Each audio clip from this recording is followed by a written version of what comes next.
สวัสดีค่ะเพื่อนๆทุกคนยินดีต้อนรับกลับเข้าสู่ช่องเกษียณมีไฟใจมีฝันกับป้ามีสุขนะคะป้าดีใจ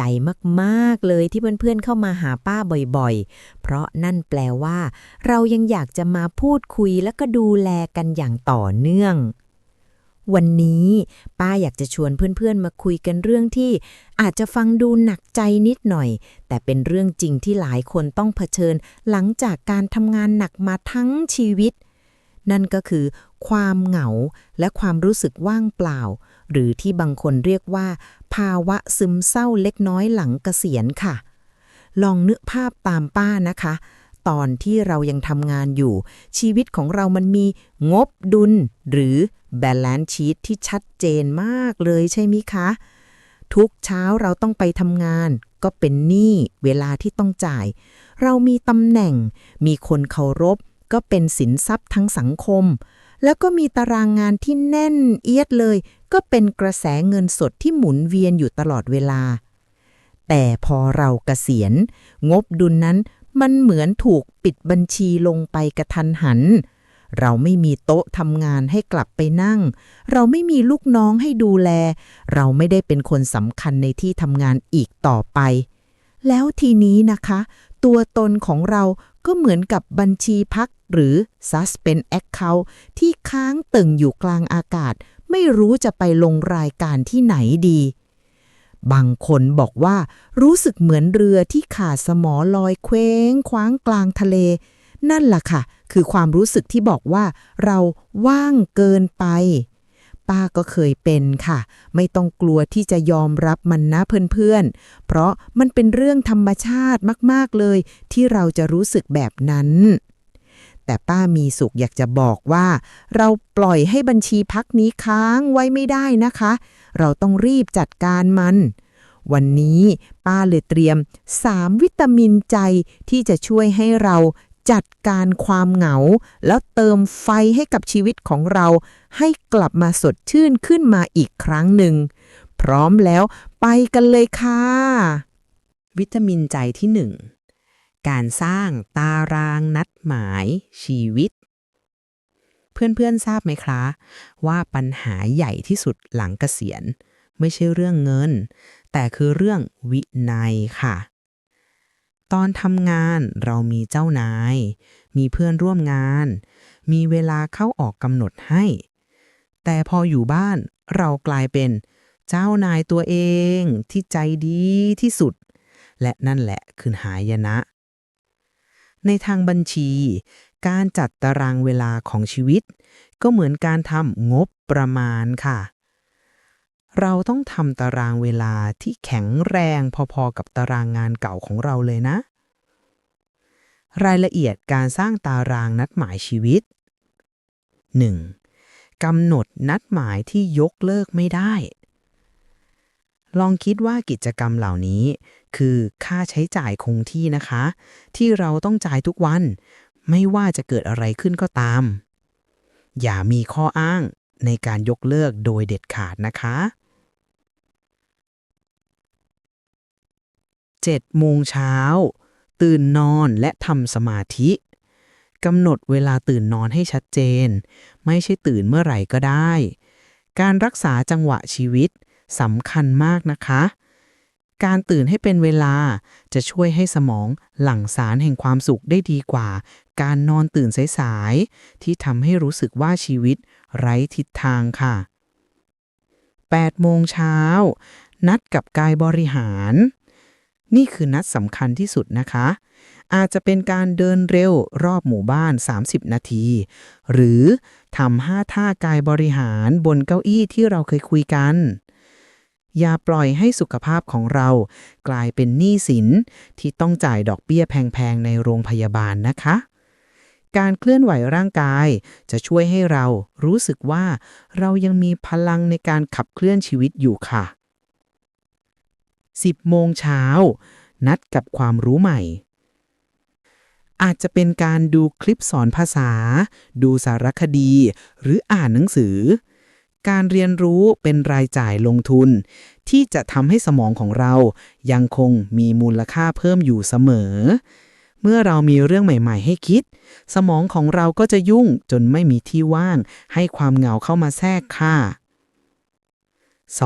2. จัดตารางแบบธีมวันเพื่อไม่ให้รู้สึกเบื่อลองกำหนดธีมให้กับแต่ละวันเลยค่ะเช่นวันจันทร์วันทำบัญชีชีวิตเน้นจัดการเอกสารทางการเงินจ่ายบิลวางแผนสัปดาห์ใช้ทักษะที่เราเชี่ยวชาญเลยนะคะวันพุธวันสร้างสรรค์ทำงานอดิเรกทำอาหารสูตรใหม่ถักโครเชต์วาดภาพวันศุกร์วันสังคมนัดเพื่อนไปตลาดทำบุญหรือไปร้านกาแฟใหม่ๆการทำแบบนี้จะช่วยให้สมองของเรามีจุดโฟกัสและไม่รู้สึกว่าทุกวันเหมือนกันไปหมด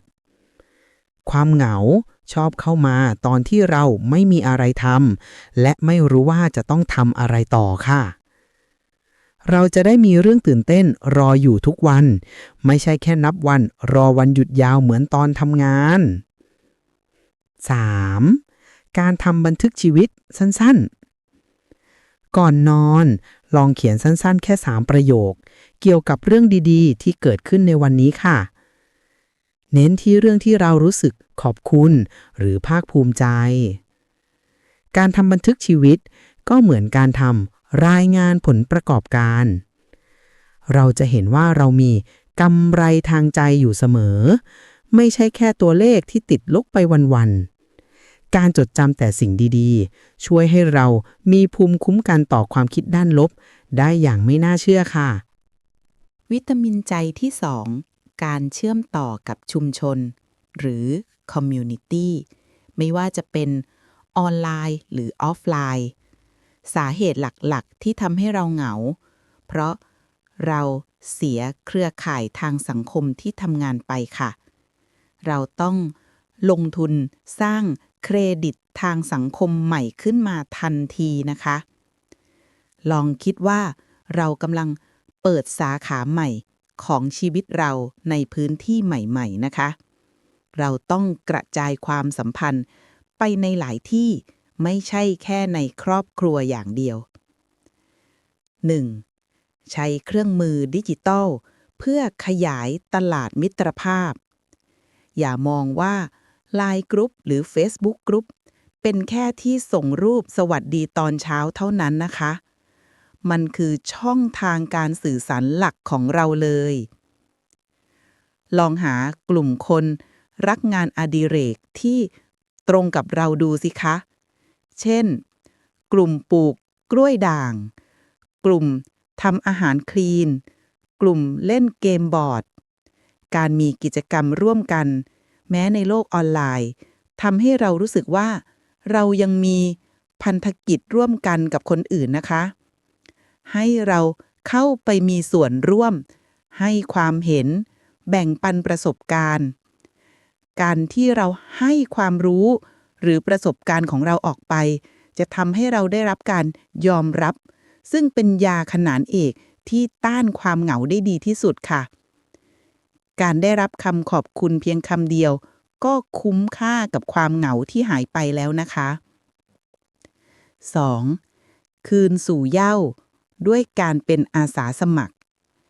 การเป็นอาสาสมัครไม่ใช่แค่การใช้เวลาว่างแต่การเป็นอาสาสมัครคือการหาความหมายของชีวิตค่ะลองคิดว่าเรากำลังลงทุนด้วยเวลาและประสบการณ์ของเราและสิ่งที่ได้กลับมาคือผลตอบแทนทางใจที่ตีเป็นตัวเงินไม่ได้เลยนะคะ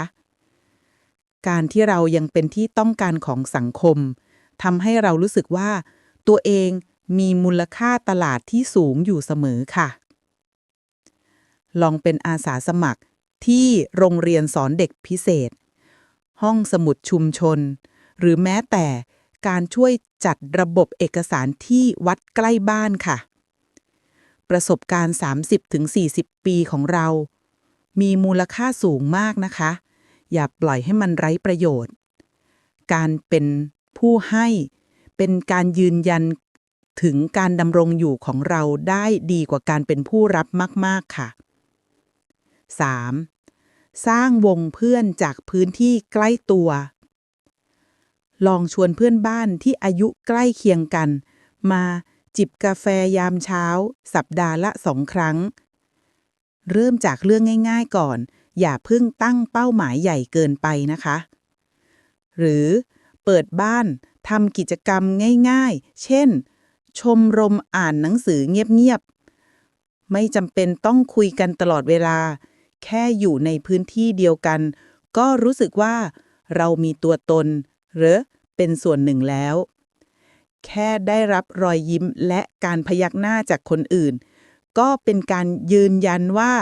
เรายังเชื่อมต่อกับโลกภายนอกอยู่เสมอค่ะ วิตามินใจที่ 3 คือการค้นหาเป้าหมายใหม่ที่ทำให้เรารู้สึกว่ายังมีคุณค่า นี่คือวิตามินใจที่สำคัญที่สุดเลยนะคะเพื่อนๆ เพราะมันคือการเปลี่ยนคำถามจากฉันคือใครหลังจากนี้ให้กลายเป็นฉันจะสร้างอะไรต่อไป เรากำลังจะเขียนบทที่ 3 ของชีวิตนะคะเพื่อนๆ ตอนทำงานภารกิจของเราคือการทำกำไรให้บริษัท แต่หลังเกษียณภารกิจใหม่คือการสร้างคุณค่าให้กับโลกใบนี้ด้วยวิธีการของเราเองค่ะ นี่คือการปรับโครงสร้างชีวิตครั้งใหญ่เลยนะคะ รายละเอียดการค้นหาเป้าหมายใหม่คือ 1. แยกตัวตนออกจากตำแหน่งงานค่ะถ้าเพื่อนๆเคยเป็นผู้จัดการฝ่ายบัญชีเหมือนป้า เราก็มักจะแนะนำตัวเองว่าฉันคือผู้จัดการฝ่ายบัญชี แต่ตอนนี้เราต้องแนะนำตัวเองว่าฉันคือผู้มีประสบการณ์ด้านการจัดการ หรือฉันคือคนที่รักการให้คำปรึกษาเรื่องการเงิน ให้เรากลับไปมองหาทักษะหลักของเรา แล้วหาว่าเราสามารถใช้ทักษะเหล่านั้นไปช่วยใครได้บ้าง ทักษะที่เราสะสมมา30 ปีคือสินทรัพย์ที่มีค่าที่ไม่เสื่อมราคาเลยนะคะป้าเชื่อว่าเพื่อนๆทุกคนมีขุมทรัพย์ทางปัญญาที่พร้อมจะนำออกมาใช้ 2. ใช้หลักการอิกิไกฉบับวัยเกษียณอิกิไกเป็นแนวคิดของญี่ปุ่นที่แปลว่าเหตุผลที่เราตื่นขึ้นมาในตอนเช้าเราไม่ต้องซับซ้อนค่ะแค่ถามตัวเอง4 ข้อง่ายๆ 1. สิ่งที่เรารักอะไรที่เราทำแล้วเพลินจนลืมเวลาทำสวนทำขนมเล่นดนตรีทำงานฝีมือ 2. สิ่งที่โลกนี้ต้องการอะไรที่ขาดแคลนในชุมชนเราคนสอนหนังสือพี่เลี้ยงสุนัขคนช่วยดูแลผู้สูงอายุที่บ้านคนทำอาหารอร่อยๆค่ะ